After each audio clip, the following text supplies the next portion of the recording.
الحمدللہ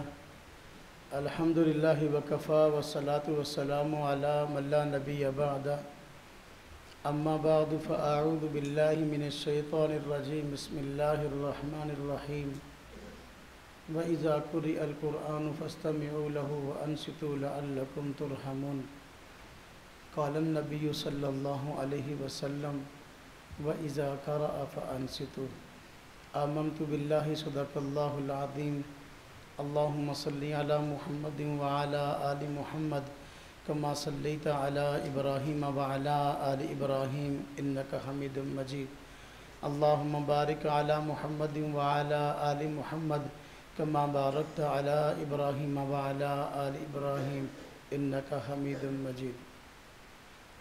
نماز کے اختلافی مسائل میں ایک مسئلہ قرأت خلف الامام کا ہے۔ اس مسئلے کو سمجھنے سے پہلے چند تمہیدی باتیں سمجھ لیں۔ نمبر 1 کہ محل نزاع، محل اختلاف کیا چیز ہے۔ ہمارے ہاں امام کے پیچھے مقتدی کے لیے ہر قسم کی قرأت منع ہے، خواہ وہ سورہ فاتحہ ہو یا سورہ فاتحہ کے علاوہ کوئی اور صورت ہو، خواہ وہ نماز جہری ہو خواہ وہ نماز سری ہو۔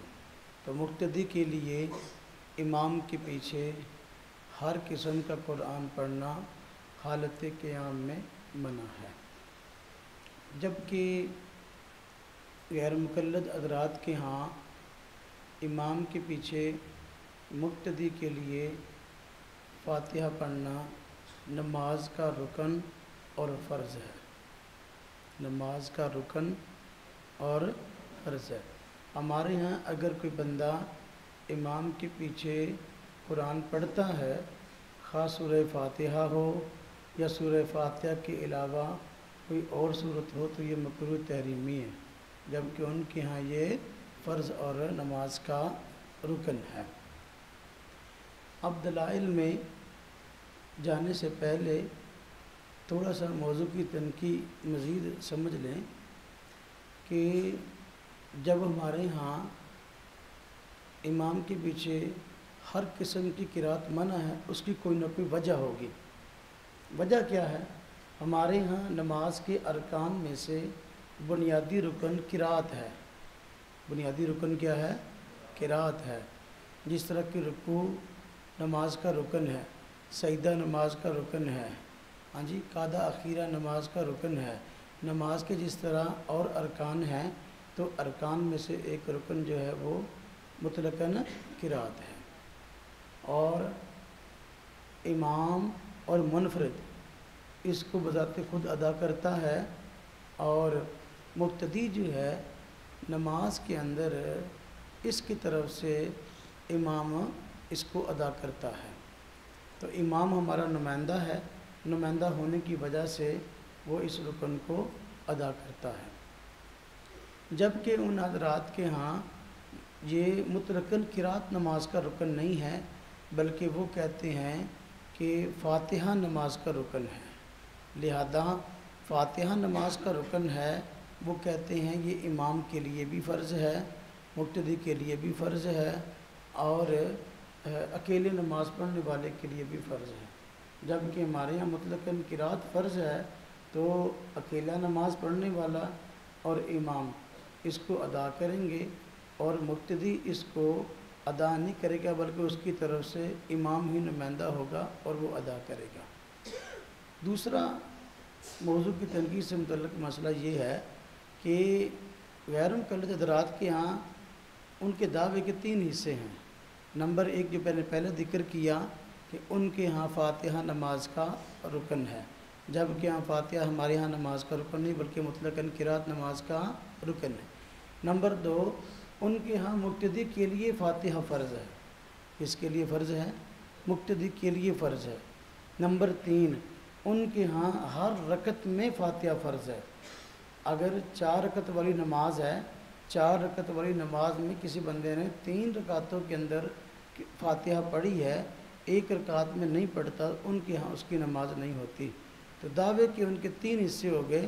نمبر 1 فاتحہ نماز کا رکن ہے، نمبر 2 مقتدی کے لیے فرض ہے اور ضروری ہے، نمبر 3 ہر رکعت میں ضروری ہے، کوئی رکعت بھی فاتحہ کے بغیر نہیں ہوتی۔ بارکیف چونکہ ہمارے ہاں وہ رکن نماز کا مطلقاً قرات ہے، عموماً جب ہم کتب لکھتے ہیں تو ہمارے ہاں قرات، اس طرح ہمارے ہاں عنوان ترک قرات خلف الامام، ترک قرات خلف الامام ہمارے ہاں عنوان ہے۔ اب ان کے ہاں عنوان کیا ہونا چاہیے تھا؟ ہاں جی، ان کے ہاں عنوان جو ہے چونکہ فاتحہ فرض ہے نا، فاتحہ کے حوالے سے ہونا چاہیے تھا۔ یہ کتاب ہے ہمارے فیصل آباد کے عالم ہیں ارشاد اللہ قصری صاحب، ان کی کتاب ہے توضیح الکلام فی وجوب القرات خلف الامام۔ اب دیکھیں یہ اس کتاب کا عنوان ہے، جبکہ ان کے ہاں عنوان یہ نہیں ہونا چاہیے تھا، ان کے ہاں عنوان تو یہ ہونا چاہیے تھا کہ بھئی توضیح الکلام فی وجوب الفاتحۃ خلف الامام۔ کیا خیال ہے؟ جب ان کے ہاں رکن قرات نہیں ہے بلکہ رکن کیا ہے؟ فاتحہ ہے۔ جب رکن فاتحہ ہے تو پھر کتاب کا عنوان بھی فاتحہ کے تحت ہونا چاہیے تھا، لیکن عنوان انہوں نے اور لگایا ہے جبکہ دعویٰ اور ہے۔ اب جس بندے کو کتاب کا نام بھی رکھنا نہیں آتا وہ آگے بات کیا کرے گا؟ بات سمجھ میں آئی؟ اچھا، اب میں تھوڑا سا اپنے موقع کو کھولتا ہوں۔ نماز کے اندر مختلف تبدیلیاں آئی ہیں، نماز کی تبدیلیوں میں سے ایک تبدیلی مسئلہ قرات بھی ہے۔ پہلے جس طرح کہ حضور نبی پاک صلی اللہ علیہ وسلم کے پیچھے صحابہ کرام نماز پڑھتے تھے تو بوقت ضرورت بات کرنے کی اجازت ہوتی تھی، اور کوئی بندہ بعد میں آتا ساتھ والے سے پوچھ لیتا کہ بھئی کتنی نماز کی رکعتیں ہوئی تو وہ بتا دیا کرتا۔ اس طرح نماز میں قدر ضرورت چلنے پھرنے کی بھی اجازت تھی، اور بھی کوئی مسائل تھے۔ نماز میں کافی ساری تبدیلیاں آئیں اور نماز حرکات سے سکون کی طرف آئی ہے۔ نماز کی تبدیلیوں میں سے ایک تبدیلی یہ بھی ہے کہ پہلے کسی دور میں حضور نبی پاک صلی اللہ علیہ وسلم کے پیچھے صحابہ کرام قرات کرتے تھے، بعد میں حضور نبی پاک صلی اللہ علیہ وسلم نے منع کر دیا۔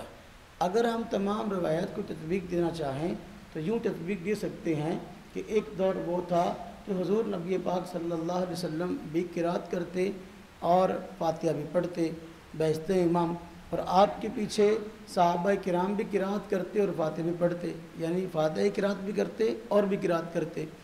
تو بعد میں آپ صلی اللہ علیہ وسلم نے یہ منع فرما دیا کہ فاتحہ کے علاوہ اور کوئی صورت جو ہے وہ پیچھے نہ پڑھا کرو، اور فاتحہ کو ضروری قرار دیا۔ تو صحابہ کرام حضور نبی پاک صلی اللہ علیہ وسلم کے پیچھے فاتحہ پڑھتے تھے اور اس کے بعد اور کوئی جو ہے وہ صورت نہیں پڑھتے تھے، کسی اور صورت کی قرات نہیں کرتے تھے۔ پھر ایک وقت آیا کہ جہری اور سری نمازوں میں فرق آ گیا کہ آپ صلی اللہ علیہ وسلم نے جہری نمازوں میں اپنے پیچھے نماز پڑھنے سے منع فرما دیا، اور پھر ایک وقت وہ آیا کہ سری نمازوں میں بھی آپ کے پیچھے قرات منع ہو گئی۔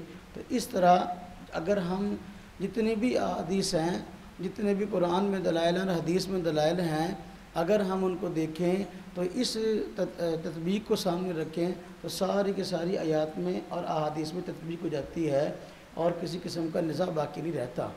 لیکن وہ کہتے ہیں کہ امام کے پیچھے ہمیشہ سے صحابہ کرام قرات کرتے رہے اور اس میں کسی قسم کی تنسیخ نہیں ہوئی۔ آپ صلی اللہ علیہ وسلم کے پیچھے وفات تک صحابہ کرام پیچھے فاتحہ پڑھتے رہے اور فاتحہ کو بحیثیت فرض پڑھتے رہے، بحیثیت رکن پڑھتے رہے۔ اب ہم نے اس مسئلہ کے متعلق جو ہے وہ کچھ دلائل ذکر کرنے ہیں، پھر آگے ہم اپنے موقف کی خوبی ذکر کریں گے اور ان کے موقف کی کمزوری ذکر کریں گے۔ ہمارے موقف کی خوبی یہ ہے کہ الحمدللہ ہمارے پاس اپنے امتیازی مسائل میں سب سے پہلے قرآن کریم بطور دلیل کے موجود ہوتا ہے، جبکہ ہمارا فریق مخالف عموماً جب دلیل دینے کی بات کرتا ہے تو پہلے حدیث کی طرف جاتا ہے، قرآن کی طرف نہیں آتا۔ کیوں؟ اس لیے کہ اس کے پاس قرآن کریم کی دلیل عموماً ہوتی نہیں ہے، اس لیے وہ حدیث پاک کی طرف جاتا ہے۔ حدیث کا احترام اپنی جگہ، لیکن چونکہ دلائل میں پہلا نمبر کس کا ہے؟ قرآن کریم کا۔ دلائل میں پہلا نمبر قرآن کریم کا ہے۔ ہمارے پاس دلیل ہوتی بھی ہے اس لیے ہم پیش کر دیتے ہیں، لیکن ان کے پاس دلیل ہوتی نہیں ہے اس لیے وہ قرآن کو بیان نہیں کرتے بلکہ حدیث پاک کی طرف لوگوں کو لے جاتے ہیں، اور حدیث پاک کا جو ان کا دعویٰ ہوتا ہے اور ہوتا ہے، حدیث پاک کا مطلب اور ہوتا ہے۔ اس پہ ہم بعد میں بات کرتے ہیں۔ تو ہمارے پاس الحمدللہ پہلے دلیل قرآن کریم کی ہے۔ امام اعظم ابو حنیفہ رحمۃ اللہ علیہ کے موقف کی خوبی یہ ہے کہ وہ پہلے قرآن کریم کو بطور دلیل کے پیش کرتے ہیں۔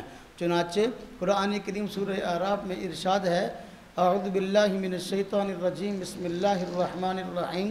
اللہ پاک فرماتے ہیں وَإِذَا قُرِئَ الْقُرْآنُ فَاسْتَمِعُوا لَهُ وَأَنصِتُوا لَعَلَّكُمْ تُرْحَمُونَ۔ جب قرآن پڑھا جائے تو اس کی طرف کان لگا کے سنو اور چپ رہو تاکہ تم پہ رحم کیا جائے۔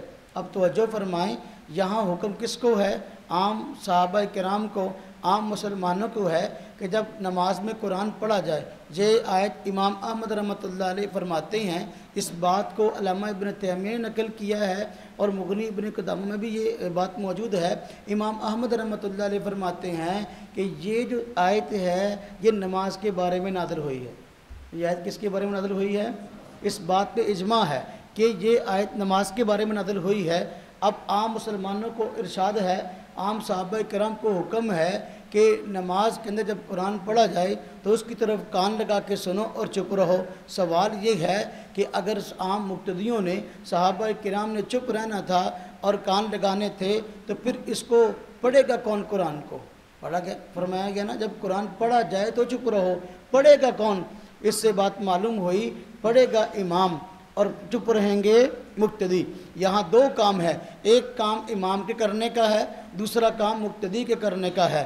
امام کے کرنے کا کیا کام ہے کہ وہ قرآن کریم کی قرات کرے گا، قرآن کریم پڑھے گا، جبکہ مقتدی کا کام کیا ہے کہ وہ چپ رہے گا، آواز آ رہی تو سن لے گا، نہیں آواز آ رہی تو پھر بھی چپ رہے گا۔ قرآن کریم کے اندر دو لفظ ارشاد ہوئے ہیں، فَاسْتَمِعُوا لَهُ، کان لگاؤ، اور وَانصِتُوا، دیکھیں کیونکہ نمازیں دو طرح کی ہیں، بعض نمازیں ہیں ان میں قرات جاری ہے، بعض نمازیں ایسی جن میں قرات سری ہے۔ اب اگر صرف فَاسْتَمِعُوا لَهُ آتا تو پھر سوال پیدا ہوتا کہ بھئی دیکھو جن نمازوں میں امام آہستہ قرات کرتا ہے اور اس کی قرات سنی نہیں جاتی تو اس وقت ہم کان کیسے لگائیں؟ تو لہذا اللہ پاک نے دو لفظ ارشاد فرمائے، فَاسْتَمِعُوا، بلکہ دو حکم دیے، فَاسْتَمِعُوا لَهُ، اگر آواز آ رہی ہو تو پھر کان لگا لو، اگر آواز نہیں آ رہی، خواہ وہ ظہر کی نماز ہے، خواہ وہ عصر کی نماز ہے، خواہ وہ مغرب کی تیسری رکعت ہے، خواہ وہ عشاء کی آخری دو رکعتیں ہیں، وہ انصتوا، چپ رہو، لعلکم ترحمون، تاکہ تم پر رحم کیا جائے۔ اب ہم کہتے ہیں جس بندے کو اللہ پاک کی رحمت کی ضرورت ہے وہ چپ رہے گا، جس کو نہیں ضرورت وہ آگے پیچھے پڑھتا رہے گا۔ بات سمجھ میں آ رہی؟ تو اب امام اعظم ابو حنیفہ رحمۃ اللہ علیہ کے موقف کی خوبی یہ ہے کہ سب سے پہلے وہ قرآن پیش کرتے ہیں۔ الحمدللہ ہمارے پاس دلائل میں پہلے قرآن ہے۔ دوسری دلیل حضور نبی پاک صلی اللہ علیہ وسلم کا فرمان، چونکہ قرآن متن ہے اور حدیث پاک اس کی شرح ہے۔ مسلم شریف میں روایت ہے، حضور نبی پاک صلی اللہ علیہ وسلم فرماتے ہیں وَإِذَا قَرَأَ فَأَنصِتُوا، امام جب قرآن پڑھے تم چپ رہو۔ اب دیکھو حضور نبی پاک صلی اللہ علیہ وسلم نے فرما دیا جب امام قرآن پڑھے گا ہم نے چپ رہنا ہے۔ روایت مسلم شریف کے اندر موجود ہے، جب ہم نے چپ رہنا ہے۔ اب یہاں حکم نہیں آیا کہ نماز فجر کی ہو یا نماز ظہر کی ہو، نماز عشاء کی ہو یا نماز عصر کی ہو، نماز کوئی بھی ہو ہم نے چپ رہنا ہے۔ امام جب ہمارا قرآن پڑھے گا، جب بھی قرآن پڑھے گا ہم نے چپ رہنا ہے۔ تو قرآن سے بھی استدلال مضبوط ہوا، حدیث پاک سے بھی استدلال مضبوط ہو گیا۔ دو دلیلیں ہو گئی۔ نمبر تین اللہ پاک نے قرآن کریم میں سورہ فاتحہ حضور نبی پاک صلی اللہ علیہ وسلم کی خصوصیت بتائی ہے۔ اللہ پاک قرآن کریم میں فرماتے ہیں وَلَقَدْ آتَيْنَاكَ سَبْعًا مِنَ الْمَثَانِي وَالْقُرْآنِ الْعَظِيمِ، جب فرمایا وَلَقَدْ آتَيْنَاكَ سَبْعًا مِنَ الْمَثَانِي، ہم نے یہ 7 آیتیں بار بار پڑھی جانے والی آپ کو عطا فرمائی ہیں اور یہ قرآن عظیم ہے۔ اب اس آیت میں فرمایا گیا کہ سورہ فاتحہ آپ کو عطا ہوئی ہے۔ معراج کی رات اللہ تبارک و تعالیٰ نے تمام انبیاء علیہ الصلوۃ والسلام کو مسجد اقصیٰ میں جمع کیا تھا اور تمام نے آپ صلی اللہ علیہ وسلم کے پیچھے نماز ادا فرمائی تھی۔ اب اگر آپ کہو کہ انبیاء نے حضور کے پیچھے فاتحہ پڑھی تھی، اللہ پاک قرآن کریم میں فرماتے ہیں وَلَقَدْ آتَيْنَاكَ سَبْعًا مِنَ الْمَثَانِي، یہ سورہ فاتحہ ہم نے دی آپ کو ہے، تو پھر پڑھی کیسے ہے؟ معلوم ہوا چونکہ فاتحہ حضور کو عطا ہوئی تھی، اس نماز میں فاتحہ حضور نے پڑھی ہے تو انبیاء کی طرف سے بھی شمار ہو گئی ہے۔ سمجھ آئی کہ نہیں آئی؟ آئی۔ وَلَقَدْ آتَيْنَاكَ سَبْعًا مِنَ الْمَثَانِي، دیکھو جب یہ آیتیں جو 7 بار بار پڑھی جاتی ہیں، یہ سورہ فاتحہ بھی ہے، قرآن عظیم بھی ہے، جب یہ قرآن عظیم ہے تو پھر اب کہنا امام کے پیچھے قرآن پڑھنا ہے، بھائی قرآن کریم پورے کا پورا یہ شرح ہے، الف لام میم سے لے کر والناس تک، سورہ فاتحہ اس کا خلاصہ ہے، اس کو اس لیے ام القرآن بھی کہتے ہیں۔ جب سورہ فاتحہ ام القرآن ہے اور ام القرآن کے متعلق قرآن کریم میں آ گیا کہ بھائی یہ حضور نبی صلی اللہ علیہ وسلم کو عطا کی، باقی انبیاء کو نہیں عطا کی، جب باقی نبیوں کو سورہ فاتحہ ملی نہیں ہے تو انہوں نے پڑھی بھی نہیں ہے، جب نہیں پڑھی تو نماز انبیاء کی ہو سکتی ہے تو ہماری نماز کیوں نہیں ہو سکتی؟ بات سمجھ میں آئی؟ اچھا کتنی دلیل ہو گئی؟ 3۔ نمبر 4 سنن ابن ماجہ میں روایت ہے، سنن ابن ماجہ میں روایت ہے اور دیگر کتب میں روایت موجود ہے، حضور نبی پاک صلی اللہ علیہ وسلم جب بیمار ہوئے، مرض الوفات تھا، آپ نے صحابہ کرام کو حکم دیا کہ آپ جو ہے وہ ابوبکر صدیق کو کہو کہ وہ نماز پڑھائے، مرو ابا بکر فلیصلی بالناس، ابوبکر کو کہو کہ وہ لوگوں کو نماز پڑھائے۔ اب ابوبکر صدیق رضی اللہ عنہ حضور نبی پاک صلی اللہ علیہ وسلم کے آخری نمازیں پڑھا رہے ہیں، مصلی کے وارث ہیں۔ ایک دن ایسا ہوا آپ صلی اللہ علیہ وسلم کو مرض میں کچھ افاقہ ہوا، صحابہ کرام کے سہارے مسجد میں تشریف لائے ہیں، ابوبکر صدیق رضی اللہ عنہ نماز پڑھا رہے تھے۔ ابوبکر صدیق رضی اللہ عنہ نے جب محسوس فرمایا آپ صلی اللہ علیہ وسلم تشریف لے آئے ہیں، آپ صلی اللہ علیہ وسلم ابوبکر صدیق کے پہلو میں بیٹھ گئے ہیں، ابوبکر صدیق کے پہلو میں بیٹھ گئے ہیں۔ اب بقیہ نماز کو حضور نبی پاک صلی اللہ علیہ وسلم نے پورا فرمایا ہے۔ روایت میں آتا ہے جہاں سے ابوبکر صدیق نے قرآن پڑھنا چھوڑا تھا حضور نے وہیں سے شروع کیا ہے، حضور نے وہیں سے شروع کیا ہے۔ اگر تم کہتے ہو نا بھائی فاتحہ کے بغیر نماز نہیں ہوتی، اور ابوبکر صدیق تو قرات کر چکے تھے، کتنا حصہ کر چکے تھے، اگر اس کے بغیر نماز نہ ہوتی حضور نبی پاک صلی اللہ علیہ وسلم جب تشریف لائے ہیں نماز شروع کی ہے، ظاہر بات ہے وہ حصہ قرات کا جو ابوبکر صدیق کر چکے تھے آپ نے تو نہیں کیا تھا، آپ دوبارہ الحمد شریف سے شروع کرتے، جبکہ آپ نے قرات وہاں سے شروع کی ہے جہاں سے ابوبکر صدیق نے چھوڑی تھی۔ یہ بات معلوم ہو گئی کہ واقعی جو ہے امام کا قرآن پڑھنا مقتدی کا قرآن پڑھنا شمار ہوتا ہے۔ سمجھ آئی بات کہ نہیں؟ اور یہ جو ہے وہ روایت بھی آپ صلی اللہ علیہ وسلم کے آخری دور کی ہے کہ نہیں؟ آپ کا آخری دور کا عمل ہے نا جی، مرض الوفات کا واقعہ ہے نا۔ کتنی دلیلیں ہو گئیں؟ 4 ہو گئیں؟ اچھا 4 دلیلیں ہو گئیں۔ اب دیکھیں ان 4 دلائل کے ہوتے ہوئے میں اب تھوڑا سا ان حضرات کی طرف آتا ہوں چونکہ وقت بہت تھوڑا ہے، جو حضرات کہتے ہیں فاتحہ نماز کا رکن ہے، اس کے بغیر نماز نہیں ہوتی، ان کے دعوے کے 3 حصے ہیں۔ نمبر 1 فاتحہ نماز کا رکن ہے، اس کے بغیر نماز نہیں ہوتی، ہم کہتے ہیں نہیں مطلق قرات نماز کا رکن ہے۔ ان کے دعوے کا دوسرا حصہ یہ ہے کہ مقتدی کے لیے فاتحہ فرض ہے وگرنہ نماز نہیں ہوگی اس کی۔ تیسرے دعوے کا حصہ یہ ہے کہ بھئی ہر رکعت میں فرض ہے، اگر ایک بندہ 3 رکعتوں میں جو ہے فاتحہ پڑھ لیتا ہے، 1 رکعت میں فاتحہ نہیں پڑھتا، اس کی نماز نہیں ہوگی۔ ہم کہتے ہیں کوئی ایک قرآن پاک کی آیت اپنے اس دعویٰ پر پیش کر دو جس میں تینوں باتیں موجود ہیں، ہم تسلیم کر لیں گے۔ 3 باتیں، قرآن پاک کی آیت پڑھو، سب سے پہلے آپ قرآن کی آیت پڑھا کریں اور اگلے بندے سے مطالبہ کیا کریں کہ بھئی دیکھو میں قرآن پڑھ رہا ہوں تو آپ بھی قرآن پڑھیں نا، میں نے اپنے موقع پر قرآن پڑھا ہے، آپ بھی اپنے موقع پر قرآن پڑھیں۔ اب اس کے پاس قرآن کی دلیل نہیں ہوگی، آپ کو اس کی موقف کی کمزوری سمجھ میں آ جائے گی، تو اس کے موقف کی کمزوری یہ ہے کہ وہ قرآن نہیں پڑھے گا، حدیث کی طرف لے کے جائے گا۔ ہم اس دعویٰ پر پہلے قرآن پیش کر دیتے ہیں، اس کے دعوے کے 3 جزوں کو توڑ دیتے ہیں کہ بھئی دیکھو تم نے کہا کہ بھئی فاتحہ قرات کا نماز کا رکن ہے، ہم کہتے ہیں فاتحہ نماز کا رکن نہیں ہے۔ اللہ پاک نے قرآن کریم میں فرمایا ہے فَقْرَؤُوا مَا تَيَسَّرَ مِنَ الْقُرْآنِ کہ دیکھو قرآن میں سے جو آسان لگے اس کو پڑھ لیا کرو۔ قرآن پاک میں ہے کہ نہیں؟ قرآن میں جو آسان لگے اس کو پڑھ لیا کرو۔ اب یہ آیت نماز کے بارے میں ہے، فرمایا گیا قرآن میں جو آسان لگے اس کو پڑھ لیا کرو۔ تو کہتا ہے نہیں فاتحہ ضروری ہے، اس کے بغیر نماز نہیں ہوتی، تیرے موقف میں اور قرآن کریم کی اس آیت میں تضاد ہے کہ نہیں؟ تو فاتحہ کو لاگو کر رہا ہے، قرآن کہتا ہے فَقْرَؤُوا مَا تَيَسَّرَ مِنَ الْقُرْآنِ، تو لہذا تیرا یہ دعویٰ قرآن کی اس آیت کے خلاف ہے، وگرنہ قرآن پاک کی ایک آیت پیش کر جس میں اس بات کی وضاحت ہو کہ واقعی فاتحہ کے بغیر جو ہے وہ نماز نہیں ہوتی اور فاتحہ نماز کا رکن ہے۔ قرآن کریم کی اس آیت کی روشنی میں ہم نے جو ہے ان کے اس دعوے کے پہلے حصے کو توڑ دیا جس میں اس نے کہا کہ فاتحہ نماز کا رکن ہے اور مطلق قرات نماز کا رکن نہیں ہے۔ اب ہم بخاری شریف پیش کرتے ہیں، چونکہ عموماً وہ بخاری کا نام لیتے ہیں اور بخاری کی وجہ سے دوسروں کو پریشان کرتے ہیں۔ ہم کہتے ہیں لوگ ہم بخاری آپ حضرات کے سامنے پڑھتے ہیں اور بخاری کی روایت پیش کرتے ہیں جس سے مطلقاً قرات کا جو ہے نماز کا رکن ہونا سمجھ میں آتا ہے اور فاتحہ کا نماز کا رکن ہونا سمجھ میں نہیں آتا۔ چنانچہ یہ بخاری شریف میرے پاس موجود ہے جو عام درسی بخاری ہے، ماشاءاللہ جس کو پڑھنے سے آپ عالم بنتے ہیں اور جس کو پڑھنے سے وہ بھی عالم بنتے ہیں، قدیمی کتب خانہ کی شائع شدہ ہے۔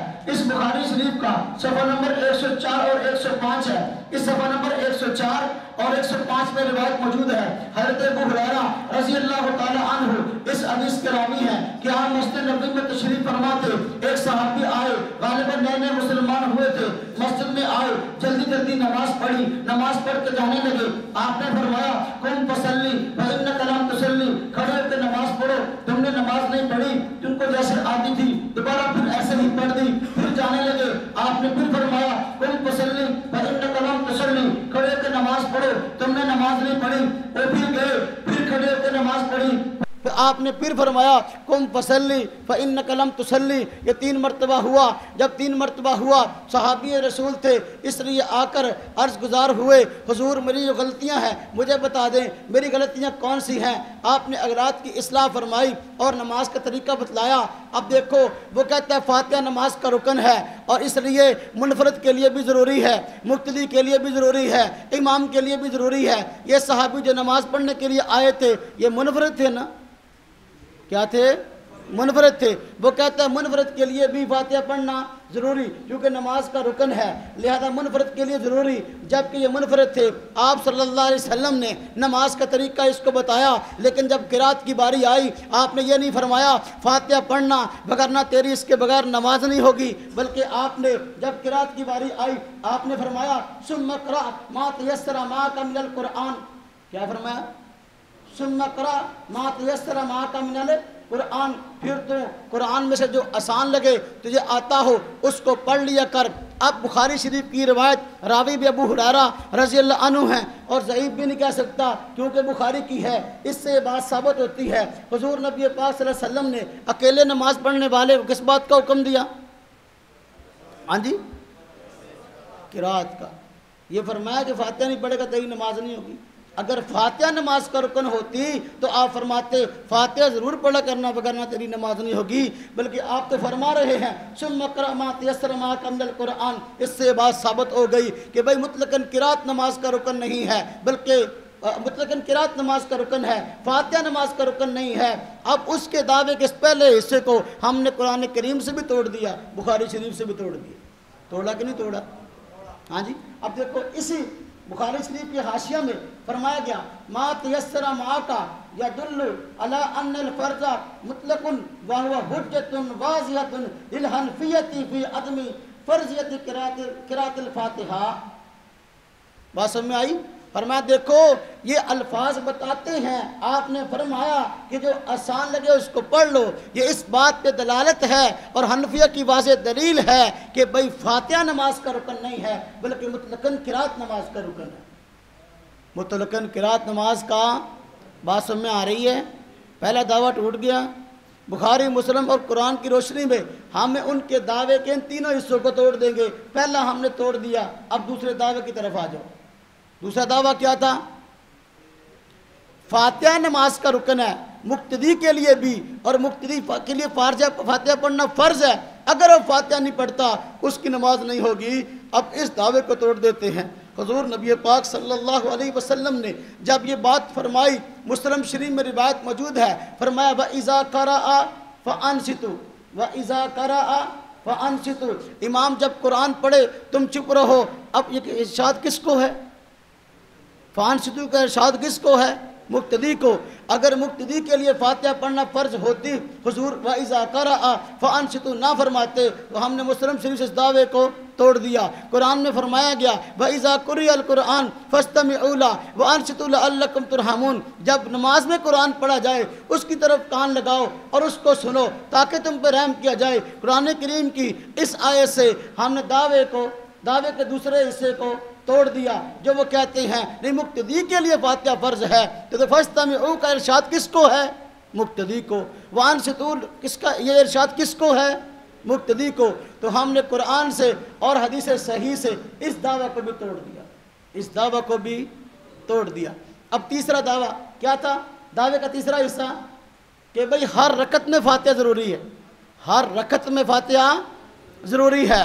اب دیکھو ان کا موقف یہ ہے، ایک 4 رکعت کی نماز میں اگر بندہ 3 رکعتوں میں بھی فاتحہ پڑھتا ہے، ایک میں نہیں پڑھتا، اس کی نماز نہیں ہونی چاہیے۔ ہم کہتے ہیں پڑھو، ایک حدیث پڑھو بخاری شریف سے،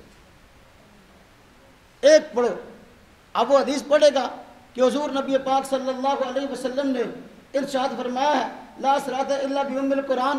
اب یہ حدیث وہ پڑھے گا کہ جی حضور نبی پاک صلی اللہ علیہ وسلم نے فرمایا ہے کہ دیکھو جی فاتحہ کے بغیر نماز نہیں ہوتی۔ ہم کہتے ہیں دیکھو اس میں تینوں باتیں موجود نہیں ہیں۔ نمبر 1 آپ نے فرمایا ہو کہ یہ نماز کا رکن ہے، نہیں ہے۔ دوسری بات مقتدی کا لفظ نہیں ہے، مقتدی کا لفظ نہیں ہے۔ نمبر 3 آپ کا موقف یہ ہے کہ ہر رکعت میں فاتحہ فرض ہے، جبکہ اس حدیث کے اندر رکعت کا لفظ نہیں، اس میں فرمایا گیا فاتحہ کے بغیر نماز نہیں ہوتی۔ اب اگر ایک بندہ اس حدیث کی روشنی میں سمجھنا ذرا بات کو، اس حدیث کی روشنی میں اگر ایک بندہ 4 رکعت والی نماز میں 1 رکعت کے اندر فاتحہ پڑھ لیتا ہے، 3 رکعتوں میں فاتحہ نہیں پڑھتا، اس کی نماز ہو جانی چاہیے کہ نہیں؟ ہو جانی چاہیے۔ فاتحہ اس نے پڑھ لی، حدیث پاک میں فاتحہ کے بغیر نماز نہیں ہوتی۔ جب آپ نے فرمایا فاتحہ کے بغیر نماز نہیں ہوتی تو آپ مجھے بتائیں اس نے فاتحہ پڑھ لی کہ نہیں پڑھ لی؟ اس حدیث کی روشنی میں اس کی نماز ہو جانی چاہیے، لیکن غیر مقلد کہتا نہیں ہوتی۔ اب ایک بندہ 2 رکعت میں فاتحہ پڑھ لیتا ہے، 2 میں فاتحہ نہیں پڑھتا، اب دیکھو حدیث پاک کی بظاہر روشنی میں اس کی نماز ہو جانی چاہیے۔ کیوں؟ اس طرح کہ اس نے ایک کی بجائے 2 مرتبہ پڑھ لی ہے۔ آپ نے فرمایا نماز میں فاتحہ نہیں پڑھتا اس کی نماز نہیں ہوتی، اس بیچارے نے 2 مرتبہ پڑھ لی، غیر مقلد پھر کہتے تھے یہ نماز نہیں ہوئی۔ بات سمجھ میں آئی؟ اب ایک بندہ 4 رکعت والی نماز میں 3 مرتبہ فاتحہ پڑھ 3 رکعتوں میں فاتحہ پڑھ لیتا ہے، چوتھی میں نہیں پڑھتا، اب حدیث کی روشنی میں اس کی نماز ہو جانی چاہیے۔ اس طرح کہ اس بیچارے نے 1 مرتبہ نہیں، 2 مرتبہ نہیں، 3 مرتبہ پڑھ لی ہے، لیکن یہ کہتے تھے یہ نماز پھر بھی نہیں ہوتی۔ پھر ہم کہتے ہیں پھر یہ حدیث نہ پیش کرو، بلکہ بخاری شریف سے یہ حدیث پیش کرو لا رکعت الا بأم القرآن، لا رکعت الا بفاتحہ الکتاب۔ اگر اس طرح کی حدیث کوئی موجود ہے بخاری سے تم دکھا دو، عمل ہم شروع کر دیتے ہیں۔ بات سمجھ میں آئی کہ نہیں آئی؟ ہاں جی، اور دلیل دینا بھی سیکھو اور دلیل لینا بھی سیکھو، دلیل دینا بھی سیکھو اور دلیل۔ اب دیکھو میں بخاری شریف سے ان کے اس دعوے کو توڑ دیتا ہوں جو یہ کہتے ہیں کوئی رکعت فاتحہ کے بغیر نہیں ہوتی۔ میں کہتا ہوں میں آپ کو صحابی کی نماز دکھاتا ہوں اور صحابی بھی سمجھتے ہیں میری نماز ہو گئی اور حضور کے پیچھے پڑی ہے، حضور صلی اللہ علیہ وسلم نے بھی ان کی نماز کو نماز شمار کیا ہے۔ بخاری میں روایت ہے صحابی رسول حضرت ابو بکر رضی اللہ تعالی عنہ، حضرت ابو بکر صحابی اور ہیں اور حضرت ابو بکر صحابی اور ہیں۔ ایک مرتبہ آپ صلی اللہ علیہ وسلم نماز پڑھا رہے تھے، حضرت ابو بکر رضی اللہ تعالی عنہ مسجد میں تشریف لائے، دیکھا کہ آپ صلی اللہ علیہ وسلم نماز پڑھا رہے ہیں اور رکوع کی حالت میں ہیں، انہوں نے جوتا اتارا اور جوتا اتارتے ہی دیکھا کہ آپ صلی اللہ علیہ وسلم رکوع میں ہیں، صحابہ کرام بھی رکوع میں ہیں، اس بات کا ڈر ہوا میری کہیں رکعت نہ نکل جائے، اس لیے جوتا اتارتے ہی وہیں رکوع کے اندر جھک گئے، نماز نیت لی اور چلتے ہوئے صحابہ کرام کے ساتھ آ کر صفوں میں شامل ہو گئے۔ جب انہوں نے یہ کام کیا کہ وہیں سے جھکے، رکوع میں چلے گئے، چلتے ہوئے صفوں میں آ گئے، نماز کو پورا کیا۔ حضور نبی پاک صلی اللہ علیہ وسلم کے ہاں آپ کی نماز کا تذکرہ ہوا کہ یوں انہوں نے کیا ہے، نماز میں لیٹ آئے تھے، نماز میں لیٹ آنے کے باوجود انہوں نے یہ کام کیا کہ وہی نماز نیت لی اور پھر چلتے ہوئے صفوں میں آئے ہیں اور آپ صلی اللہ علیہ وسلم کے ساتھ نماز میں رکوع میں شامل ہو گئے ہیں۔ آپ نے فرمایا وہ اللہ پاک تیری حرص کو زیادہ کرے، آئندہ ایسا نہ کرنا۔ اللہ پاک تیری حرص کو زیادہ کرے، آئندہ ایسا نہ کرنا۔ اب توجہ کرنا ذرا، اب وہ صحابی رسول لیٹ آئے تھے، فاتحہ پڑھی تھی انہوں نے، اس رکعت میں فاتحہ پڑھی، جب شامل رکوع کے اندر ہوئے ہیں اب فاتحہ کہاں پڑھی انہوں نے؟ لیکن آپ نے فرمایا اللہ پاک تیری حرص کو زیادہ کرے، آئندہ ایسا نہ کرنا۔ اس سے یہ بات معلوم ہوئی ہے کہ بھئی دیکھو حضور نبی پاک صلی اللہ علیہ وسلم نے اس صحابی کو کھڑے ہو کے نماز پڑھنے کا حکم نہیں دیا، اور تو نے فاتحہ نہیں پڑھی، تیری ایک رکعت گیا، تیری کوئی نماز بھی نہیں ہوئی، پورا بالکل نماز نہیں ہوئی، کھڑا ہو کے دوبارہ نماز پڑھ۔ تاریخ میں کہیں بھی یہ بات مذکور نہیں کہ حضور نبی پاک صلی اللہ علیہ وسلم نے ان کو نماز کے دہرانے کا یا رکعت کے دہرانے کا حکم دیا ہو، کہیں بھی حدیث پاک میں یہ بات موجود نہیں ہے۔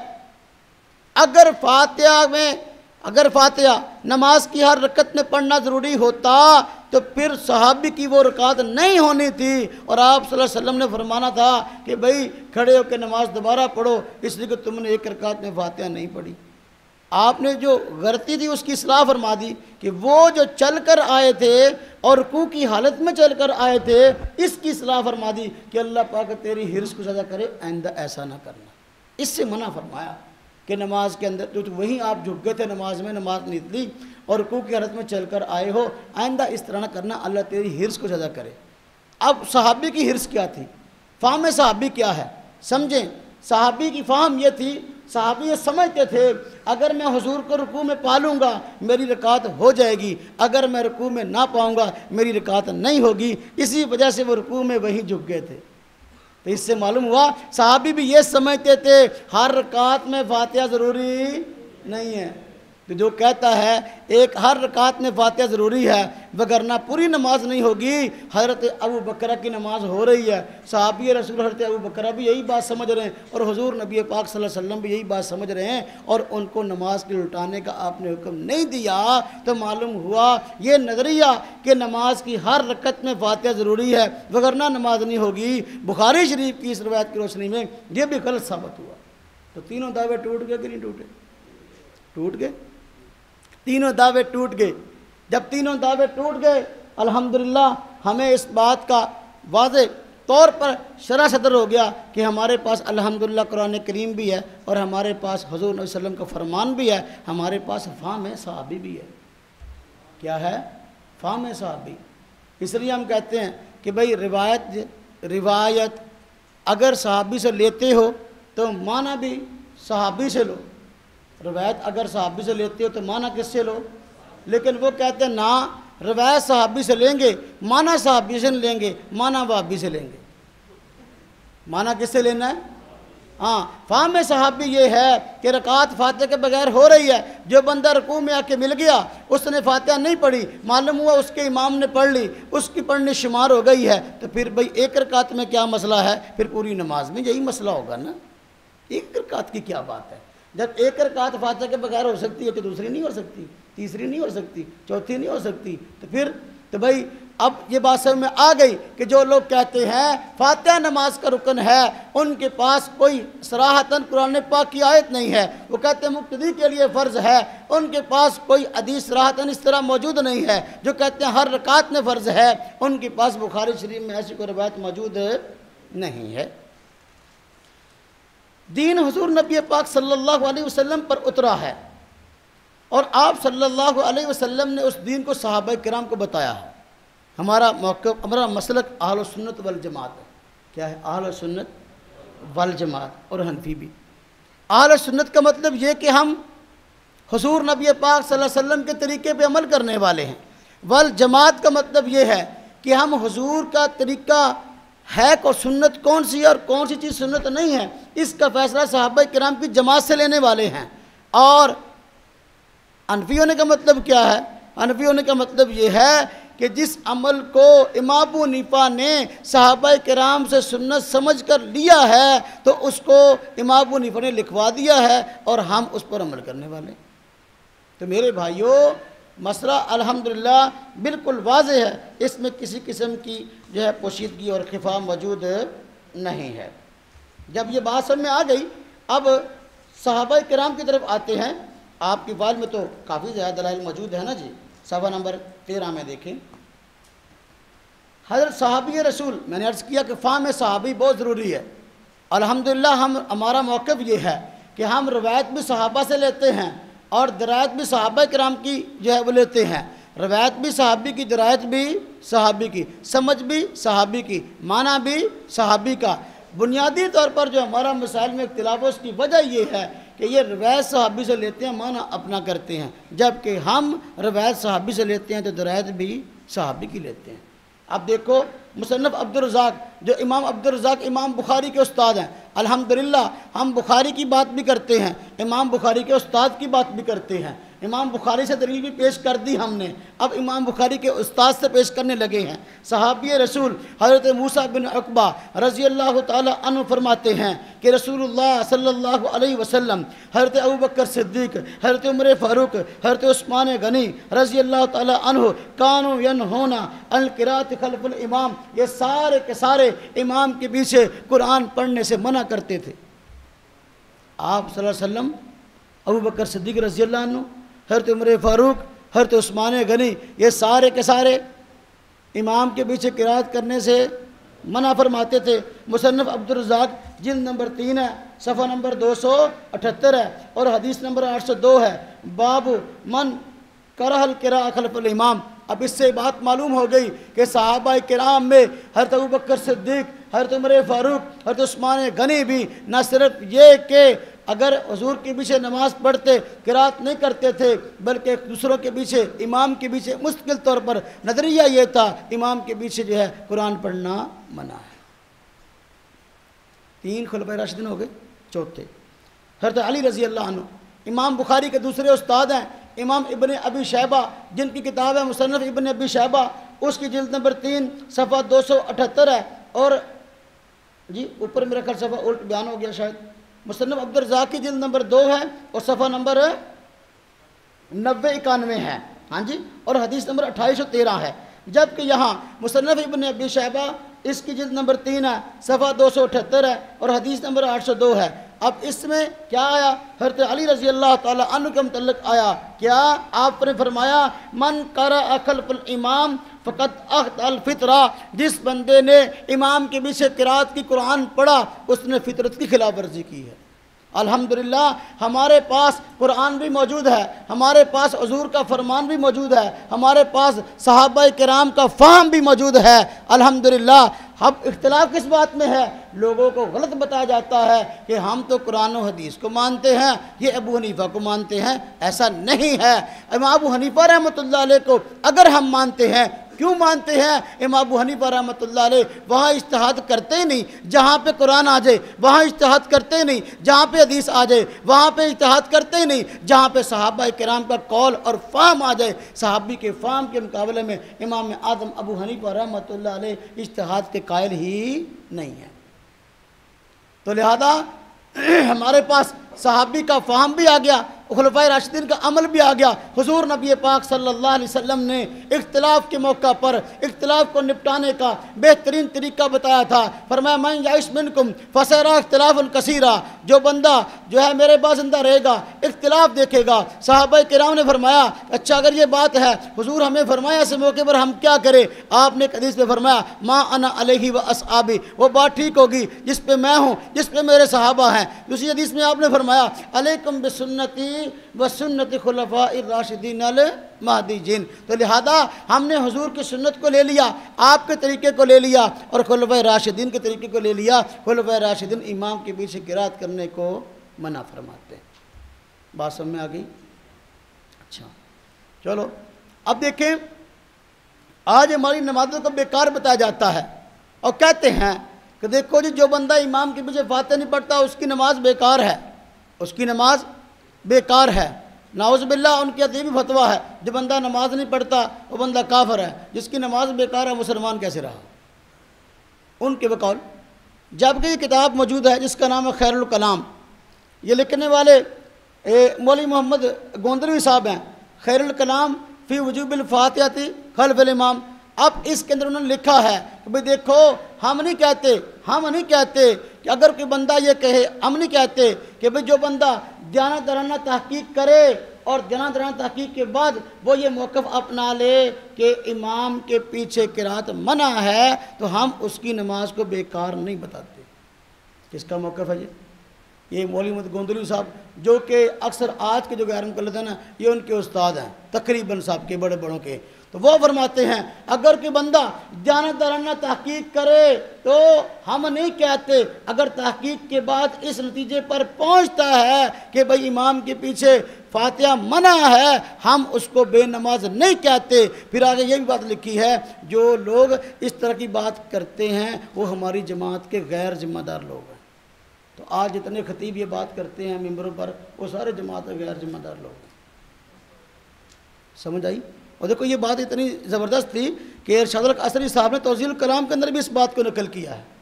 پھر اب دلائل کی ترجیحات میں بات عرض کروں کہاں تک بات پہنچتی ہے۔ یہ میرے پاس کتاب نماز نبوی ہے، اس کو لکھنے والے ناصر الدین البانی صاحب ہیں، جن کی حدیث کی تصحیح اور تصحیح پر غیر مقلد حضرات جو ہے اعتماد نہیں کرتے، محض بلکہ ان کے اس فن کا امام مانتے ہیں۔ اس نماز نبوی کے اندر لکھا ہے کہ حضور نبی پاک صلی اللہ علیہ وسلم نے امام کے پیچھے جہری نمازوں کے اندر قرات کرنے سے، ہر قسم کی قرات کرنے سے منع کر دیا تھا۔ یہ کتاب بھی ان کی ہے اور کتاب کا نام کیا ہے؟ ابو حنیفہ کی نماز، لکھا ہے نماز نبوی، اور لکھا ہے ضعیف احادیث نہیں، احادیث صحیحہ کی روشنی میں نیچے لکھا ہے نماز نبوی احادیث صحیحہ کی روشنی میں۔ معلوم ہوا 3 نمازیں تو نکل گئی نا، پھر 3 نکل گئی، اکثر حکم الکل ہے۔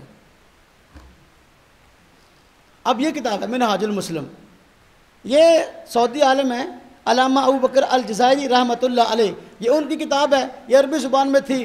ان حضرات کے ادارے دارالسلام نے اس کتاب کو شائع کیا ہے، اس کتاب کو شائع کیا ہے۔ اس کتاب کے اندر کئی مسئلے ایسے تھے جو ان حضرات کے لیے پریشانی کا باعث تھے۔ جب اس کتاب کا اردو ترجمہ کیا، مارکیٹ میں آئی، ہمارے جیسے لوگوں نے پڑھا، اب وہ تو حوالہ دینے لگے کہ دیکھو جی اس کتاب کے اندر آیا ہے کہ جاری نمازوں میں امام کے پیچھے فاتحہ منع ہے۔ جاری نمازوں میں اس میں لکھا تھا جاری نمازوں میں امام کے پیچھے فاتحہ منع ہے۔ جب یہ بات آ گئی، اب یہ کتاب چھپ گئی، ان حضرات کے لیے پریشانی کا باعث بن گئی۔ ان حضرات نے اس کتاب کو دوبارہ چھاپا تصحیح کے ساتھ، تعلیق کے ساتھ۔ ان کی تصحیح کا مطلب تحریف ہوتا ہے۔ کیا مطلب ہوتا ہے؟ تصحیح کا معنی کیا ہے؟ ایک کتاب ہوتی ہے 50 مولویوں کے نام لکھے ہوتے ہیں، اس کے اندر اتنی گڑبڑ ہوتی ہے، پھر آپس میں مانتے بھی نہیں۔ وہ کہتا ہے مجھے نہیں پتا یہ کس نے کیا، دوسرا کہتا ہے مجھے نہیں پتا یہ کس نے کیا۔ اب یہ کتاب چھپی، میں تھک گیا اس کے نئے ایڈیشن کو دیکھتے ہوئے۔ اس کتاب میں 200 سے زیادہ عبارتیں نکال دی گئیں۔ کتنی عبارتیں؟ وہ تو میں یہاں آ کے پھر میری بات سا بھائی میں اب زیادہ نہیں ڈھونڈ سکتا۔ میں نے عربی نسخہ بھی سامنے رکھا جو عرب کا شائع شدہ تھا، یہ پہلا نسخہ بھی سامنے رکھا اور نیا بھی دیکھ کے جب میں 200 تک پہنچ گیا نا، میں نے کہا چلو بس اتنا ہی ٹھیک ہے، پتہ چل گیا بھی ساری کتاب کو انہوں نے بیڑا غرق کر دیا۔ اب اس میں کیا لکھا تھا کہ جاہری نمازوں میں امام کے پیچھے فاتحہ منع ہے، چونکہ ان کے لیے یہ مسئلہ پریشانی کا باعث تھا۔ پہلے کتاب کو چھپاتے ہیں پھر اس کتاب کو چھپاتے ہیں، پہلے کتاب کو چھپاتے ہیں پھر اس کتاب کو چھپاتے ہیں۔ اب یہی منہاج المسلم جو پہلے چھاپی اب اس کو چھپاتے پھر رہے ہیں اور نیا ایڈیشن لے آئے تصحیح کے نام پر، اس میں یہ پورا جو ہے حوالہ نکال کر اپنا موقف داخل کر دیا۔ اس کا نام جو ہے قرآن و حدیث پہ عمل ہے۔ یہ حضرات کی قرآن و حدیث کی خدمت ہے۔ مستقل طور پر انہوں نے کام شروع کیا ہوا ہے۔ عرب علماء کی کتابیں یہاں سے اردو ترجمے کے ساتھ شائع کر رہے ہیں اور ان کے اندر گڑبڑ کر رہے ہیں۔ ایک کتاب جو ہے، اگرچہ میرا موضوع نہیں ہے، ایک کتاب جو ہے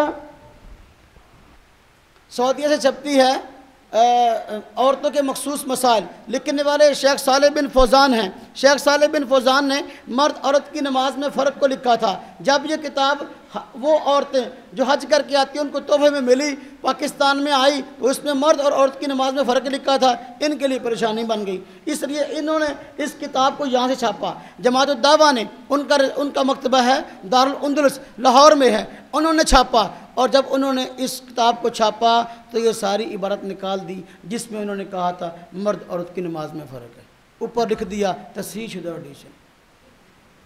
کیا لکھ دیا؟ یہ تصحیح ہو رہی ہے۔ خیر مصنف کو پتہ چل گیا۔ میں یہ آخری مرتبہ کرونا سے پہلے عمرے پہ گیا تو وہاں سے مجھے کتاب کا نیا نسخہ ملا، اس کے اوپر لکھا ہوا تھا اس کتاب کو لوگ شائع کر سکتے ہیں لیکن امانت دیانت کی شرط پر۔ امانت دیانت کی پتہ چل گیا پاکستان میں کوئی بے ایمان لوگ موجود ہیں جو کتابوں کو صحیح طریقے سے امانت دیانت سے نہیں چھاپتے۔ تو بات سمجھ میں آئی؟ خیر میں بات عرض کرنے لگا ہوں اور ایک اور انداز سے مسئلہ آپ کو سمجھانے لگا ہوں۔ ایک مسئلہ ہے آمین کا اور دوسرا مسئلہ ہے قرات خلف الامام کا۔ اب دونوں مسئلے آمین اونچی کے ان حضرات کا موقف کیا ہے؟ آمین پڑھ لیا آپ نے؟ اچھا آمین پڑھ لیا آپ نے۔ اب ان حضرات کا موقف یہ ہے کہ آمین اونچی آواز سے کہنی ہے، ایسے ہی ہے نا؟ آمین اونچی آواز سے کہنی ہے، اور دوسری طرف موقف کا ہر بندے نے فاتحہ اپنی پڑھنی ہے، اور آمین کا محل فاتحہ کے اختتام پر ہے نا؟ آمین کا محل کیا ہے؟ فاتحہ کا اختتام۔ آمین کا محل فاتحہ کا اختتام ہے۔ جب یہ بات واضح ہے تو پھر اب یہ کیسے کرتے ہیں کہ فاتحہ اپنی اپنی پڑھتے ہیں اور آمین امام کے ساتھ کہتے ہیں؟ حالانکہ نماز میں اگر ایک مسجد کے اندر 100 بندہ نماز پڑھ رہا ہے، ہر بندے نے فاتحہ اپنی پڑھنی ہے، تو ہر ایک کی فاتحہ پڑھنے کی سپیڈ ایک جیسی تو نہیں ہوتی ہے نا؟ سپیڈ کیا ہوتی ہے؟ کم زیادہ ہوتی ہے نا؟ کچھ بندے ایسے ہوتے ہیں جو امام سے پہلے پڑھ لیتے ہیں، کچھ بندے ایسے ہیں جو امام کے بعد پڑھتے ہیں۔ اب جو بندے امام سے پہلے پڑھ چکے ہیں، اب دیانت کا تقاضا یہ تھا کہ وہ اب کہتے آمین، ادھر اس کی فاتحہ ختم ہو رہی ہے وہ کہتا آمین، پھر اس کی ختم ہو یہ کہتا آمین، پھر اس کی ختم ہو یہ کہتا ہے آمین۔ مزہ تو پھر تھا نا جی، موقف تو تب ثابت ہوتا ہے نا بھائی، عمل تو تب تھا، لیکن ایسا نہیں ہے۔ اب دیکھو ایک بندہ لیٹ آیا، اس نے فاتحہ اپنی پڑھنی ہے، ظاہر بات ہے امام اگر پہلے فاتحہ کافی ساری پڑھ چکا ہے یا اس کی سپیڈ آہستہ ہے، امام پہلے پڑھ چکا ہے، ابھی یہ لیٹ آنے والا بیچارہ یہاں موجود ہے، الرحمن الرحیم، امام نے کہا وَلَا ساتھ ہی کہتا ہے آمین۔ اب یہ الرحمن الرحیم کے بعد آمین کہاں سے آ گئی؟ امام کہتا ہے وَلَا یہ کہتا ہے مالک یوم الدین آمین، وہ کہتا ہے وَلَا یہ کہتا ہے ایاک نعبد و ایاک نستعین آمین، وہ کہتا ہے وَلَا یہ کہتا ہے اہدنا الصراط المستقیم آمین۔ مجھے بتائیں یہ آمین کا تک بنتا ہے فاتحہ کے درمیان میں؟ ہم کہتے ہیں بھئی دو ہی مسئلے ہیں، یا تو امام کے پیچھے فاتحہ پڑھنی چھوڑ دو یا پھر امام کے ساتھ آمین کہنی چھوڑ دو۔ اگر امام کے ساتھ آمین کہو گے تو پھر تمہارا اپنی فاتحہ کو تک نہیں بنتا، اپنی فاتحہ پڑھنے کا تک نہیں بنتا۔ یہ دونوں باتیں جمع ہو ہی نہیں سکتی کہ بندہ فاتحہ اپنی پڑھے اور آمین امام کے ساتھ کہے۔ اس لیے حضور نبی توجہ کرنا، میں اگلی دلیل دینے لگا، بخاری شریف میں حدیث ہے، آپ نے فرمایا وَإِذَا قَالَ الْإِمَامُ غَيْرِ الْمَغْضُوبِ عَلَيْهِمْ وَلَا الضَّالِّينَ، جب امام کہے غیر المغضوب علیہم ولا الضالین قولوا آمین، کیا فرمایا؟ قولوا آمین۔ معلوم ہوا امام نے غیر المغضوب علیہم ولا الضالین کہنا ہے اور مقتدیوں نے آمین کہنا ہے۔ بات سمجھ میں آ گئی ہے کہ بھئی امام کا کام سورہ فاتحہ پڑھنا ہے اور مقتدی کا کام آمین کہنا ہے۔ مقتدی کا کام، یہ حدیث بھی کس کتاب میں ہے؟ بخاری شریف میں۔ تو لہذا ایک حدیث ہم نے اور بخاری شریف سے بیان کر دی۔ آپ نے دعوے پر الحمدللہ ہمارے پاس بخاری شریف کی روایتیں موجود ہیں، اس بیچارے کے پاس بخاری کی روایت موجود نہیں جس میں تینوں باتیں موجود ہوں۔ فاتحہ نماز کا رکن ہے، مقتدی کے لیے فرض ہے اور ہر رکعت میں فرض ہے۔ یہ تین باتیں کسی ایک حدیث کے اندر موجود نہیں ہیں، حالانکہ اس کا یہ دعویٰ ہے، جبکہ ہم نے اس کے دعوے کو توڑنے کے لیے روایات الحمدللہ قرآن پاک سے آیتیں پڑھ دی ہیں اور بخاری شریف سے حدیثیں بھی پڑھ دی ہیں۔ ہاں جی چلو وقت ختم ہو رہا ہے، میں ایک آپ کو لطیفہ سنا کے بات ختم کرتا ہوں۔ تو لطیفہ یہ ہے کہ آمین کے مسئلے پر جو ہے نا ہمارا فیصلہ آباد میں ایک جگہ پر مناظرہ ہوا، وہ شاید میرا مناظرہ آپ لوگوں نے دیکھا ہو جو بھینس کی قربانی پر ہے۔ تو بھینس کی قربانی پر مناظرہ ہے، عید سے پہلے ہوا تھا، آج سے کوئی 12-13 سال پہلے کی بات ہے۔ تو اسی شخص کے ساتھ جو ہے نا ہمارا آمین پہ بات ہوئی، ہم نے جو ہے وہ صورتحال یہ پیش آئی کہ ہمارے کچھ ساتھی تھے شریف آدمی، ان کو انہوں نے پریشان کیا کہ تمہاری نماز جو ہے خلاف سنت ہے اور تم نماز میں آمین اونچی آواز سے نہیں کہتے، اس لیے جو ہے تمہاری نماز جو ہے وہ خلاف سنت ہے۔ تو ہمارے ساتھی پریشان ہو گئے، بلکہ الٹا انہوں نے کہا کہ تم یہودی ہو، آمین سے چڑھتے ہو، تو تم آمین اونچی آواز سے نہیں کہتے۔ انہوں نے مجھے فون کیا، میں نے کہا بھی دیکھو آمین آہستہ کہنے کی حدیثیں بھی موجود ہیں، لہذا آپ کو پریشان ہونے کی ضرورت نہیں ہے۔ وہ کہنے لگے کہ نہیں بھئی یہ کہتے ہیں کہ نہیں آمین آہستہ کہنے کی حدیث کوئی نہیں ہے۔ میں نے کہا چلو ان کو کہو پہلے پھر لکھ کے دے دو، لکھ کے دے دو کہ آمین آہستہ کہنے کی حدیث نہیں ہے۔ تو جب انہوں نے اس سے بات کی کہ بھئی آمین کے بارے میں آپ کہتے ہو کہ آمین آہستہ کہنے کی حدیث کوئی نہیں، آپ لکھ کے دے دو، اس نے کہا لکھ کے دینے کی ضرورت نہیں ہے، آپ ہم سے گفتگو کرنے کے لیے آؤ۔ چنانچہ ہم ان کی مسجد میں چلے گئے اور اس مطالبے کے لیے کہ بھئی ہمیں کوئی حدیث سنا دو۔ میں نے کہا جانے سے پہلے پیغام بھیج دیا، میں نے کہا بھی دیکھو آپ نے اقرار کر لیا آمین آہستہ کہنے کی حدیث کوئی نہیں ہے، صرف 6 رکعتوں میں آمین اونچی آواز سے کہتے ہو، باقی ساری رکعتوں میں خواہ وہ فرض کی ہوں، خواہ وہ سنتے ہوں، خواہ وہ نفل ہوں، اگرچہ نفل پڑھنا قسمت میں ہے نہیں ان کے، لیکن اگر چلو پڑھتے بھی ہوں تو ان میں آمین جو ہے وہ آہستہ آواز سے کہتے ہیں نا۔ تو میں نے کہا تم کہتے ہو آمین جو ہے اس کی اونچی آواز سے کہنے کی حدیث ہے، آہستہ کی حدیث کوئی نہیں ہے، تو پھر یہ زور اثر وغیرہ اس کے اندر آمین آہستہ کیوں کہتے ہو؟ تو ہم آپ سے زور کی آمین پہ بات کریں گے، اثر کی آمین پہ بات کریں گے، اس میں تم جس طرح آمین کہتے ہو اس کی حدیث ہم نے آپ سے سننی ہے۔ چنانچہ ہم ان کی مسجد میں چلے گئے۔ جب ہم ان کی مسجد میں گئے، پہلے میں واسطہ تھا، ان کو پتہ نہیں تھا کہ یہ بندہ ہے پیچھے۔ جب ہم گئے تو انہوں نے چھوڑ ڈال دیا، آپ سے ہماری بات ہی کوئی نہیں ہے، آپ کو کسی نے بلایا نہیں۔ میں نے کہا مناظرے کے لیے نہیں آیا، میں صرف حدیث سننے کے لیے آیا۔ کہتے نہیں ہم آپ سے گفتگو نہیں کریں گے۔ میں نے کہا اہل حدیثوں کی مسجد ہے، صرف ایک حدیث سننے کے لیے آیا ہوں، میں ضعیف بھی نہیں کہوں گا، مجھے حدیث سنا دو میں چلا جاؤں گا، صرف زور کی نماز میں آپ جس طرح حدیث آمین کہتے ہو اس طرح حدیث سنا دو۔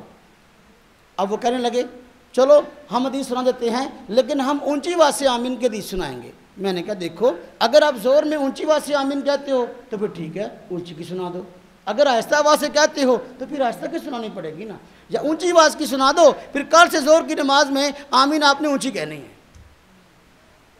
بات سمجھ میں آئی؟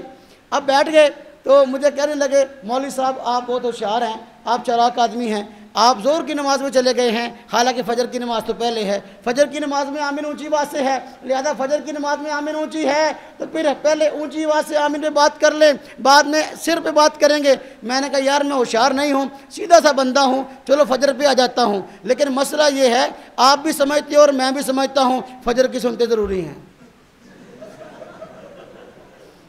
فجر کی سنتے ضروری ہیں۔ اب دیکھو آپ صلی اللہ علیہ وسلم کا فرمان ہے فجر کی سنتے نہ چھوڑو، خاتم گھوڑے ہی کیوں نہ رون ڈالے، لہذا فجر کی سنتے پڑھنی ہیں۔ آپ بھی یہ بات کہتے ہو، اسی وجہ سے بس اوقات امام سلام پھیرتا ہے اس کے بعد بھی کھڑے ہو پڑھنے لگتے ہو، فجر کی سنتے ضروری ہیں۔ فجر کی سنتوں کے اندر آمین اگر آپ اونچی آواز سے کہتے ہو تو اس کی حدیث سنا دو، اگر آہستہ کہتے تو اس کی حدیث سنا دو۔ اب ان کے مولوی صاحب نے کہا کہ دیکھو مولانا صاحب آپ پھر سنتوں پہ آ گئے ہیں، دیکھو اگر یہ بات ہے فجر کے فرضوں سے پہلے اس کی سنتے ہیں تو فجر کی سنتوں سے پہلے استنجا اور وضو بھی ہے۔ استنجا اور میں کہ اس کا مطلب یہ ہوا کہ آپ استنجا کرتے ہوئے بھی آمین کہتے ہو، چلو ٹھیک ہے، اگر آپ استنجا کرتے ہوئے آمین اونچی آواز سے کہتے تو اس کی حدیث سنا دو، اگر آہستہ کہتے تو اس کی حدیث سنا دو۔ سمجھ آئی بات؟ اب وہ بڑے شرمندہ ہوئے، ان کے نمازی بڑے پریشان ہو کے ہمارے مولوی صاحب نے کیسی بات کی ہے۔ پھر میں نے کہا چلو یار چلو اونچی آواز سے آمین کی حدیث سنا دو، چلو یہی سنا دو۔ بخاری شریف سے کہتا بخاری شریف میں کہا سناؤ، کہتا ہے اب حضور نبی پاک صلی اللہ علیہ وسلم کا فرمان ہے کہ جب امام غیر المغضوب علیہم ولا الضالین کہے تم آمین کہو، اس لیے کہ حضور نے فرمایا کہ فرشتے بھی آمین کہتے ہیں، اور جس کی آمین فرشتوں کی آمین کے مشابہ ہو گئی اس کے تمام گناہ بخش دیے جائیں گے۔ تو کہتے ہیں دیکھو جی میں نے آمین کی حدیث سنا دی۔ میں نے کہا یہاں آمین بالجار کہاں ہے؟ میں نے کہا دیکھو اتنے لوگ مسجد میں بیٹھے ہیں تو مسجد میں رحمت کے فرشتے موجود ہوتے ہیں، حضور نے فرمایا کہ یہ آمین کہتے ہیں، جس کی آمین فرشتوں کی آمین کے مشابہ ہوگی اس سے گناہ بخش دیے جائیں گے۔ آپ میں سے کبھی کسی نے فرشتوں کی آمین اونچی آواز سے سنی ہے؟ نمازیوں نے کہا نہیں۔ میں نے کہا جب نہیں سنی اب اس میں فجر ظہر مغرب عشاء کی تخصیص ہے؟ نہیں۔ پھر وہ سب نمازوں میں آمین آہستہ کہتے ہیں نا، تو اس سے معلوم ہوا یہ حدیث آمین بالجار کی دلیل نہیں ہے بلکہ آمین بالسر کی دلیل ہے، یہ پھر ظہر عصر فجر کی دلیل نہیں ہے بلکہ تمام نمازوں میں آمین آہستہ کہنے کی دلیل ہے۔ اور حدیث کس کتاب میں ہے؟ بخاری شریف میں۔ اب وہ مجھے کہنے لگا چلو میں ایک اور حدیث سنا دیتا ہوں. میں نے کہا چلو ایک اور سنا دو. کہتا جی حدیث پاک میں آیا حضور نبی پاک صلی اللہ علیہ وسلم فرمایا اذا قال امام غیر المغضوب علیہم ولا الضالین قولوا آمین. اب قولوا کا معنی ہے اونچی کہو. قولوا کا معنی ہے میں نے کہا چلو ٹھیک ہے اگر قولوا کا معنی اونچی کہو تو پھر میں آپ کو ایک اور حدیث سناتا ہوں کہ حدیث میں آیا اذا قال امام سمع اللہ لمن حمدہ قولوا ربنا لک الحمد. قولوا لہذا قال کو ربنا لک الحمد بھی اونچی بات سے کہنا شروع کر دو. اب وہ بڑے پریشان ہوئے اور انہوں نے کہا جی مولانا صاحب دیکھو جی بات یہ ہم نے پہلے آپ سے کہا تھا کہ جو نا آپ کو ہم نے بلایا نہیں, آپ خام خواہ ہماری مسجد میں آئے ہیں. تو میرے بیٹوں, میرے بھائیوں, میرے دوستوں, اپنے دلائل کو سیکھنا چاہیے, سمجھنا چاہیے. اگر اپنے دلائل کو سیکھیں گے, سمجھیں گے, انشاءاللہ تعالی شرح صدر کے ساتھ بات کرنا جو ہے وہ آسان ہو جائے گی.